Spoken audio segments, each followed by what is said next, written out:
Oh, sumaklolo mga kababayan yung mga senador, ilang mga senador kay Pusit. Nagkakuha mga kababayan ng defenders sa ilang mga senador si Inday. Sabi ni Jinggoy Estrada po, i-restore na lang daw yung budget ni Inday. Ito, Jinggoy Estrada on OBP budget cut, i-restore na lang.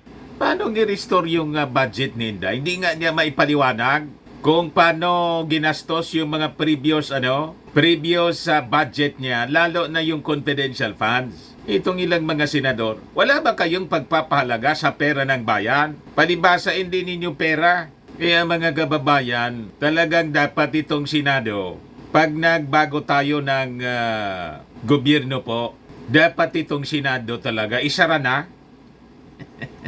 Kulang na po sa ating mga senador yung mga matitino. Magkikita ninyo sa mga Senate investigations. Mas matatalino, mas magagaling sa kanila, mas maraming brilliant congressmen kaysa itong mga senador na wala na kayo sa katinoan. Mas inuna pa ninyo yung tradisyon. Sabi ko nga mga kababayan, ang tradisyon po, kahit sa Bible, hindi po yon binibigyan ng weight. Yung tradisyon, yung traditions of men, mas sinunod mo pa niya, sabi ng ating Panginoong Hesukristo mismo, yung inyong tradisyon kaysa sa utos ng aking Ama. Yan sabi po sa Mark 7 verse 7, for laying aside the commandment of God, ye hold the tradition of men, as the washing of pots in cups, and many other such like things ye do. And he said unto them, full well ye reject the commandment of God, that ye may keep your own tradition. Nakita ninyo mga kababayan? So dapat, kung ano yung tama, doon tayo dapat, mas kumikiling dapat tayo sa tama kaysa sa tradisyon na kagawian na po ninyo. Na tulad ng issue dito sa pag-approve ng budget ng Vice Presidente na based on tradition daw, hindi na pinahihirapan, wala nang tanong-tanong, approve agad, approve without thinking. Ibuti sana yung nagagamit ng budget po matino, hindi nga po naipaliwanag ng tama paano ginastos yung confidential funds. Pagkatapos, ayaw ninyong sinusuri. Basta i-approve na lang kasi yun ang tradisyon na kagawian ninyo. Mas matino pa dito sa ilang mga senador natin. Si Franz Castro at yung mga congressmen na hindi pumayag po. Isabi nga ni Congressman Abante na isang pastor, matinong pastor, totoong Kristiyano. Kung ako niya masusunod, hindi ko yan bibigyan ng budget si Vice President. I-zero budget ko yan. Tama po. Pero tingnan ninyo itong mga senador, mga kababayan. Ito yung mga defender ni Inday, oh. Kilalanin po ninyo para hindi na makaulit. Si Senator Bato, that's normal. Si Grace po. Pati si Senator Joel Villanueva po, oh. At saka si Jinggoy Estrada, oh. Ito yung sabi nila, mga kababayan. We want a budget that will allow agencies to perform their mandate. Senator Grace po, chairperson of the Senate Committee on Finance, stated that the Senate would assess the office of the Vice President's OBP budget based on the merits of its proposals, regardless of who leads the office.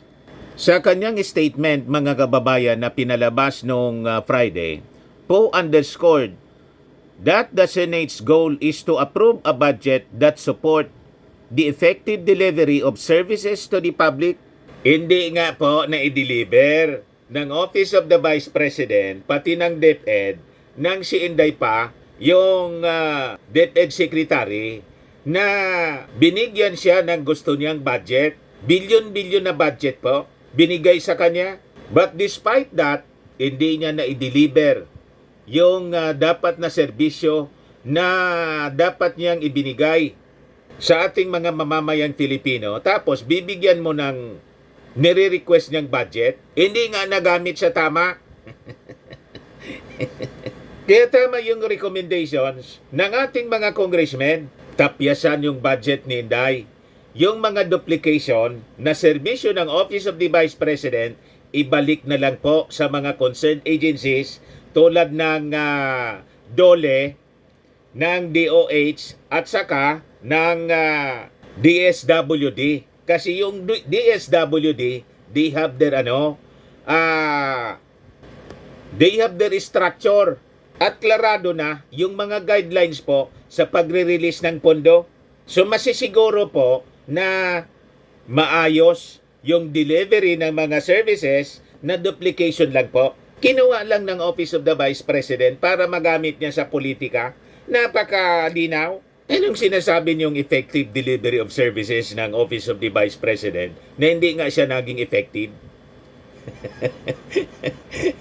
Kung hindi siya naging effective nang may tama siyang budget, ano ang rason na bigyan pa ng kanyang hinihingi? So, tama lang na tapyasan, mga kababayan. Kasi nga, sayang ng pondo ng gobyerno. So, may wisdom pa sa inyo, mga senador, yung ating mga congressmen. Kaya tama talaga na, may mga proposals na mag-shift na tayo sa parliamentary, unitary. Wala nang Senado, Congress na lang. Congress na lang yung itira kasi mas maraming mga congressmen matitino mag-isip kaysa sa inyo. Tama po? Kasi kahit po sa brilliance, malayo po kayo sa Quad Committee, itong mga senador natin.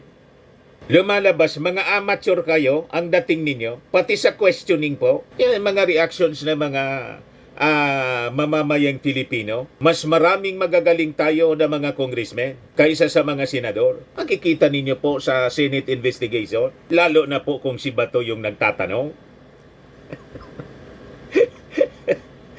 Diyan po sa Senado, ang medyo matitino lang pag nagtanong, si Risa Ontiveros tapos si Gatchalian, the rest po, parang mga kagawad sa barangay.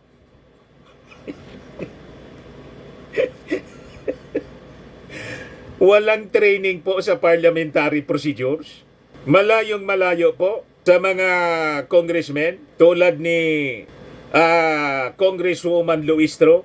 Magaling po yun si Congresswoman Luistro pag nagtatanong. Tapos si Congressman Acop, si Congressman Abante, si Adjong, si Barbers. Ito yung mga magagaling na congressmen. Mga bright po. Tapos yung Yanggan, si Gutierrez. Malayo sa quality. Mas mga bright yung ating mga congressmen kaysa sa mga senador. Pati sa wisdom po, malayo.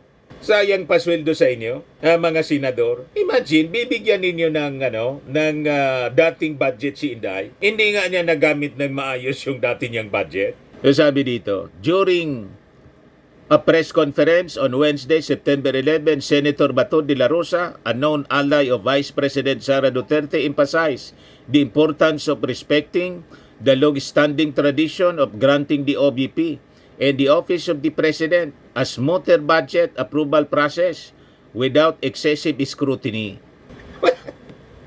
Mas pinili pa ninyo yung tradisyon kaysa sa tamang paggamit ng pondo. Dapat mas mabigat, mga kababayan. Bibigyan mo ng mas na bigat or weight yung tamang paggamit ng pondo kaysa sa long-standing tradisyon.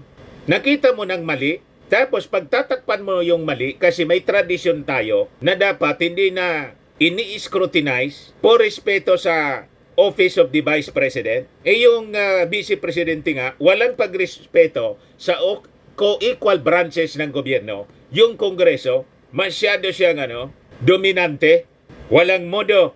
Saan ka nakakitang Vice Presidenting ganyan? Ayaw nang tinatanong kasi alam na natin kung bakit siya nagagalit. May tinatago po. Sumingaw ng sumingaw yung tinatago niya. 73 million disallowed by COA. Pagkatapos bibigyan ninyo ng kwartang ganyan kalaki. Duplikasyon pa ng mga line agencies ng ating gobyerno. Anong klaseng mga tao kayo? Naturingan kayong mga senador. Mas matatalino pa sa inyo yung ating mga congressmen at tama kong mag-isip kaysa sa inyong mga senador. Sayang pasweldo ng mga mamamayang Pilipino sa inyo. Hindi na kayo makakaulit sa amin kasi ang power ninyo emanates from the people. Without our votes, pipili kami kung sino ang dapat naming sisweldohan, kaming mga mamamayang Pilipino. Hindi kayo yung masusunod. This midterm election, magre-renew kayo ng inyong kontrata sa amin. We will see to it na matatalo kayo at pipili kami ng mga matitinong senador. Hindi yung tulad ninyo, ang loyalty ninyo sa mga barkada ninyong walang kakwenta-kwentang mga politiko. Pansarili lang yung iniisip. Saan ka nakakita? Binigyan ng pondo para ibili ng pagkain. Yung pagkain pinabulok. You see? Yan ang lumabas doon sa congressional investigation. Nabulok yung mga Nutriban. Pagkatapos bibigyan ninyo ng budget para sa social services. Yung trabaho ng DSWD, kinuha niya para lang lumobo yung kanyang budget. Tama ba yon? Bakit? Pera ba ninyo yan? Sumusubra na kayo ng mga senador. We will expose you ang inyong mga kabuktutan para hindi na kayo makaulit. Pasikat kayo Lahat lang kayo pasikat. Mga personal ninyong alliances with politicians na sa tingin ninyo makakakuha kayo ng boto. Hindi kayo makakakuha ng boto support sa amin. Tandaan ninyo ang pagmumuka ng mga taong ito, mga kababayan. Meanwhile, Senator Joel Villanueva was among the candidates endorsed by Duterte. Lahat pang personal nila. In 2022 elections, expressed concern during a virtual press briefing on September 13 over the significant reduction in the OBP's budget, questioning the decision to cut it by more than half despite the Vice President's role. Ano man yung role ng Vice Presidente? Spare tire? Mas tama pa yung posisyon ni Coco Pimentel. Sabi ni Coco Pimentel, dapat ang budget ng Vice Presidente, so tama lang para in case may mangyari sa yung dati, may mangyari sa presidente, enough lang para siya makapag-assume ng office. Ganon lang yon. Yung sabi dito, but for Villanueva, tradition is more important than accounting for tax monies. Saan ka pulutin ng ganyang klaseng pag-iisip? Nagpakilala ka pa na isang Kristiyano na ang tatay mo nagtuturo din ng Bible, na ang sabi sa Bible napakalinaw. Walang kwenta yung tradisyon kung ang sinusuhay mo yung utos ng Diyos na tama. In like manner dito, kung yung sinusuhay mo, yung tamang paggamit ng kwarta ay mas nalalagay sa peligro over the tradition na hindi na dapat sinasailalim sa scrutiny, anong klaseng tao ka? Mas importante pa sa'yo yung tradisyon kaysa sa tamang paggamit ng kwarta na pinaghirapan ng mga mamamayang Pilipino? Anong turo sa Bible, Senator Villanueva, ng tatay mo, isang pastor? Wala kayatang natutunan? Mas matimbang pa sa iyo yung tradisyon kaysa sa paggawa ng tama? Anong klase kayo mga nagba-Bible study? Kaya sabi ko sa inyo, mas tama si Pastor Benny Abante. Sabi ni Congressman Benny Abante, kung ako lang yung masusunod, hindi ko na yan bibigyan ng budget si Inday. Sabi po ni Franz Castro, mas matino patuloy si Franz Castro kaysa sa dito sa mga senador natin po. Mas matino pang mag-isip. Ako kay Franz Castro kasi alam ko naman yung leanings niya. Ayaw ko man dito sa taong ito. Pero dito sa issue mga kababayan ng budget, I should be very, very objective. Kung tama yung sinasabi ng tao, approve natin. So, dito sa issue mga kababayan ng budget ni Inday, tama yung posisyon ni Franz Castro. Mas matino pa to kaysa sa mga senador natin. Sabi po ni Franz Castro, transparency anya and accountability must be above traditions. If not, then we will just have dogmas that do not serve the interests of the people but those of their oppressors. Tama po. Nakita mo nang winaldas yung kwarta. Pagkatapos, bibigyan mo ng budget because of tradition. Anong klaseng mga tao kayo? So sabi rito, Castro argued that it was more important to uphold transparency, tama, and accountability over traditions in government practices, including the ones that allow the offices of the President and Vice President to sail through budget deliberations every year without being scrutinized. O bakit anya Mr. Maravillas yung presidente hindi nag-attend? Ang presidente po ang nag-attend yan, yung executive secretary, the little president. Hindi man talaga po nag-attend yung presidente sa budget deliberations. He is represented by the executive secretary to defend the budget of the office of the president. Ngayon, si Inday, anong ginawa? Pwede naman siyang hindi pumunta doon sa second hearing ng kanyang budget at nagpadala na lang siya ng representative niya, yung chief of staff niya sa office of the vice president. Pero ang ginawa po ni Inday, hindi na nag-attend. Wala ni isa na pinadala pagkatapos i-approve ninyo. Kaya tama itong sinabi po ni Congressman Benny Abante. Her not being present here is an insult to this institution. Manila 6th District Representative Benny Abante, Vice Chairperson of the House Committee on Appropriations, criticized the absence of Vice President Sara Duterte during the committee's briefing on the proposed 2025 budget of the OBP. Abante emphasized that it is also long-standing tradition for agency heads to be present during budget deliberations. He expressed that by not attending, the Vice President is disrespecting Congress, the institution responsible for scrutinizing the OBP's budget, and stressed that no official, including the President or the Vice President, should insult Congress by ignoring this duty. I do not care even if she is the Vice President, Madam Chair.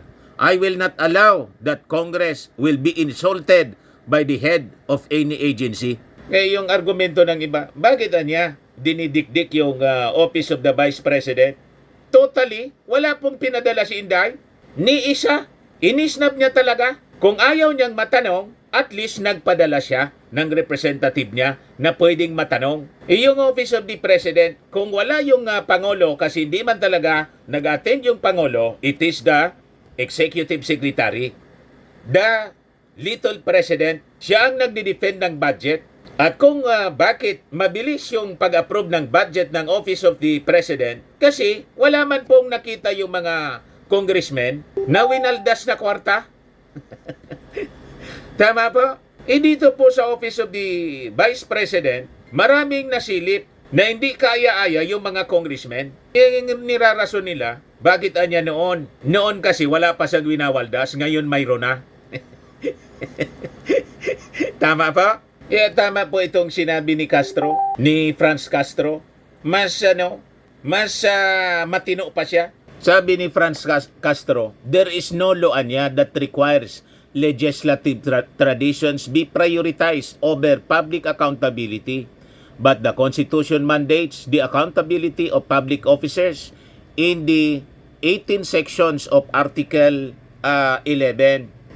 Section 1 of Article provides public office is a public trust. Public officers and employees must at all times be accountable to the people, serve them with utmost responsibility, integrity, loyalty, and efficiency, as with patriotism and justice, and lead modest lives. The Supreme Court has also repeatedly ruled over the years that public accountability be enforced in the government. Notable cases include Aurelio versus Aquino and Garcia versus Board of Investments. Paliwanag mga kababayan ni Franz Castro. Kaya tatandaan ninyo ito mga kababayan na mga pagmumuka nitong mga taong ito na mas na binigyan pa ng timbang, ng weight, yung tradisyon kaysa mga kababayan, accountability ng public officials. Sablay po yung mga pag-iisip ninyo na turingan kayong mga senador. Walang kakwenta-kwenta po yung mga posisyon ninyo. Nakakahiya ang pinagsasabi po ninyo. Wala kayong karapatan na manatili pa dyan sa posisyon ninyo bilang mga senador. Kaya pagdating ng eleksyon, tatanggalin namin kayo dyan. Kami ang masusunod kasi kami ang bumuboto po kung sino yung dapat naming siswelduhan na mga leaders namin. Hindi kayo ang magdidikta. In a democracy, power emanates from the people, hindi sa inyo. Swelduhan lang namin po kayo, mga senador. Ang yayabang ninyo. O ngayon, dito tayo sa isa pang balita mga kababayan. Tayo po ay nalulungkot kasi si Dr. Willie Ong na-diagnose po na may cancer. Ito siya. Doc Willie Ong blames stress for cancer diagnosis. Online bashers made it worse. Ayan po, si Dr. Willie Ong nangayayat na po. Sabi niya, I have a large abdominal cancer. It is serious, but I will fight this battle. Para sa lahat ng cancer patients sa Pilipinas, gagaling tayo ng sabay. Maganda kay Dr. Willie Ong kasi positive siya kung mag-isip despite ng karamdaman niya po. Kaya lang, sabi niya, na-stress siya. Lumala yung kanyang sakit dahil po sa mga bashers. So sabi dito sa balita, Ong open up about his health struggle in Facebook video revealing he has been diagnosed with a 16 centimeter sarcoma in his abdomen. The very big and aggressive tumor is hidden between his heart and his spine, creating blockages including his esophagus. So sabi dito, nag-undergo na siya sa chemotherapy. Ong recalled that he started experiencing severe back pain last August, saying, "It's the worst pain of my life." Several tests later confirmed his cancer diagnosis. Halos hindi daw siya makatulog. Ang pain niya sa level na 1 to 10, number 10 ang level ng pains na kanya pong kaya nangayayat siya, hindi siya makatulog. So nakakalungkot naman po na si Dr. Willie Ong po, marami naman siyang natulungan sa kanyang pagiging doktor. Yung vlogging niya po, maraming natutulungan po sa kanyang mga medical advice. Pero talagang ganyan po ang buhay. So sabi niya rito, the local doctor suspects that stress worsened by social media bashing aggravated his condition. Saan ko nakuha to? Tingin ko stress, kaya wag kayo magbabasa ng comments sa Facebook. Na-stress ako sa mga comments, sa mga bashers. Na-stress kasi hindi tunay lahat na sinasabi dahil sobra ko kayong mahal. Sobra kong mahal ang Pilipino. Sobrang mahal ko ang mahirap, tapos sasabihin nila ginagamit ko lang. One surrounded by his wife, Dr. Lisa and children is ready to fight the cancer and accept his fate. Pero ako, kahit ano naman, mabuhay, hindi mabuhay, okay lang sa akin, he admitted. Di ka niya, Mr. Maravillas, hindi ka ba na-stress sa mga bashers mo? Sabi ko sa inyo, influencers ako. Yun ang pagkakaiba namin ni Dr. Willie Ong. Iba yung personality namin. Kasi ako po, taga-media ako, mainstream ako eh. For the past, kasi sa media po, close to 40 years na ako. For more than 3 decades mga kababayan na ako ay niluto sa mainstream media. Hindi na ako tinatabla ng mga ganyan. Adobe na po itong pagmumukha ko. Ini-invite ko pa nga po itong mga bashers ko. Bashers, attack! Sabi ko, ako, influencers ako. Alangan man ako ang ma-influensya ninyo. Ba't ako pa influensya? Papa-apekto ako sa sinasabi ng mga tao. Ang mga tao po, sasabihin nila ang gusto nilang sabihin. Gumawa ka ng mabuti, gumawa ka ng masama, may sasabihin ng tao. Tama po? Kaya ako po, hindi ako nagpapa-apekto kung ano-ano din nagsasabi ng mga bashers ko. Bayaran! Insyamada. Si sweldo na niya. Binabasa ko yan lahat. Nag-enjoy po ako. Tapos magpo-post sila mga kababayan ng picture ko. At tapos itatabi ako mga kababayan sa gorilla. Gusto nila to break my spirit. Wala kayong walang epekto yan po sa akin. Kasi ako, kilala ko yung sarili ko. Ang pagkatao ko, mga kababayan, kilala ko. Kaya malabo na ma-stress po tayo dito sa mga bashers ko. Kaya yung mga bashers, attack! Binabasa ko yan lahat po. Ang ginagawa ko, pinagtatawanan ko lang po sila. Kasi sabi po sa Bible, tama din itong dapat hindi siya nagpa-stress. Kasi talaga, magkakasakit kapag stressful ka, stressful ang buhay.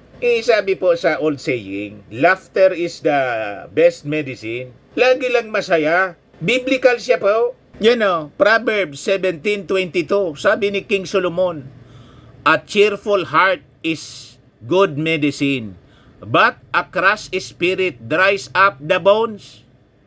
Mas maganda sa sa King James.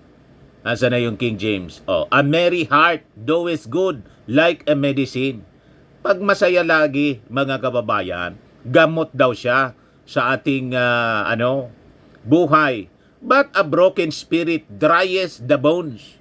Lagi lang masaya po. Huwag tayong malungkot. Kahit po ang mundo natin, there is tribulation always. Do not be troubled. Ganon dapat ang believer. Ipanalangin natin ang kagalingan po ni Dr. Willie Ong. Although ako kasi po siya advocate ng tuklaw.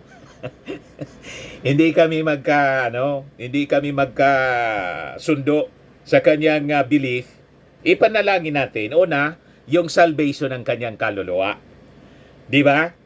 Kasi kahit yung buhay natin po, wala sa kontrol natin, mga kababayan. Ang ating Panginoong Diyos Ama sa langit po ang may kontrol. Kaya yung mga nababasa ko minsan sa social media, mga post sa Facebook, mabuhay ka niya hanggang gusto mo. Ay wala pong ganun. Kahit gusto mong mabuhay, di ba? Tayo gustong mahaba yung ating buhay. Kaya nga pag birthday po, ang greetings natin sa ating mga kaibigan, happy birthday. Happy birthday. May you have many more birthdays to come. Yung iba, mabuhay ka niya hanggang gusto mo. Walang ganun po. Kahit gusto mo, kung ayaw na ng ating Panginoon, binawi na niya, wala tayong magagawa. Life is short, mga kababayan, sabi sa Bible. For what is your life? It is just like a vapor. Ngayon, makita mo, parang bula. Ngayon, makita mo, mamaya, wala na. Ganon kaigsi pala yung buhay ng tao. Kaya ready dapat tayo to face the Lord. Dapat be saved. Hindi ko alam kung ano yung belief ni Dr. Willie Ong.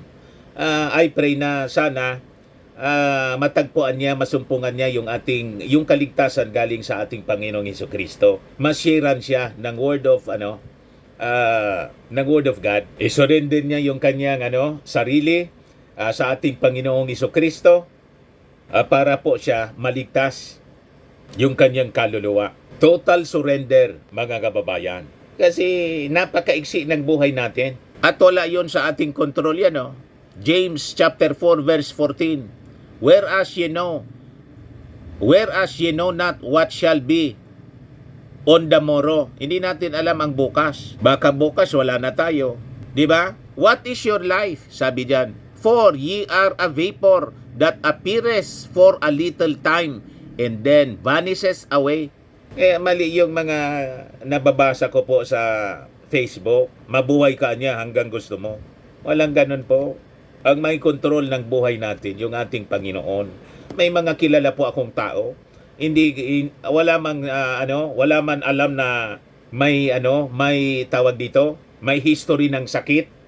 Very very healthy. Mga kababayan, pag tiningnan mo, yung kilala kong direktor, laging nagja-jogging. Bigla lang natumba. Mga kababayan, hindi pala na-check. Inatake po. Heart attack na pala. You see? Yung iba naman, hindi man sa sakit, nabaril. Kung hindi nabaril, na aksidente. Yung iba naman, tulad ni yung artista po, si Rico yan. O, di ba? Napakabata pa, binangungot. Ganun yung buhay ng tao. Hindi natin alam po. Kaya dapat, lagi lang tayong ready. At tama din yung sinabi ni Dr. Willie Ong. Huwag tayong pa-stress. Yung mga tao na mga bashers po, hayaan lang po natin. Iyon ang ginagawa ko. Pinagtatawanan ko lang po sila. Nagiging source ko siya ng entertainment. Pag binabash po ako, tuwang-tuwa ako, sabi ko, tingnan mo, nagkakagulo na naman sila. Kinukuyog ako ng mga bashers. O, sila yung na-stress. Ako po, natutuwa ako. Enjoy. Enjoy na enjoy ako. Entertainment ko nga po yung pangbabash nila. Tama ba? Kasi ganyan ang natura ng sinful man, mga kababayan. Laging may sinasabi. Yung iba niyan, inggit. Lalo pag nag-post po ako mga kababayan ng pag-travel-travel namin ni Mrs.